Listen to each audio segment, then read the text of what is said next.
నమస్తే అందరికీ welcome to my channel. మన ఛానల్ కొత్తగా చూస్తున్న వాళ్ళు ఎవరైనా ఉంటే సబ్స్క్రైబ్ చేసుకొని లైక్ చేసి కామెంట్ చేసి షేర్ చేయండి. సో ఈరోజు ఈ వీడియోలో చిట్టి బజ్జీ ఎలా చేయాలో దానికి కావాల్సిన పదార్థాలు ఏంటో తెలుసుకుందాం.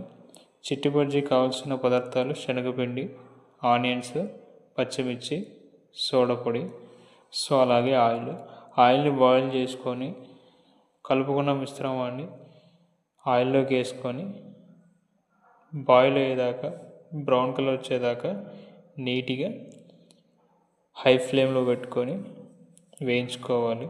సో ఇలా వేయించుకోవడం వల్ల బజ్జీ అనేది నీట్గా రెడీ అవుతుంది. సో మన ఛానల్ని ఎవరైనా సబ్స్క్రైబ్ చేయకపోతే ప్లీజ్ సబ్స్క్రైబ్ చేయండి. అలాగే చిట్టి బజ్జీ ఎంతమందికి ఇష్టమో, ఏ టైంలో తింటారో, దాని కాంబినేషన్ టీయా కాఫీయా నాకు కామెంట్ చేయండి. సో ఇలా వేడి వేడి అన్నంలో కలుపుకొని తినడం. Thank you for watching.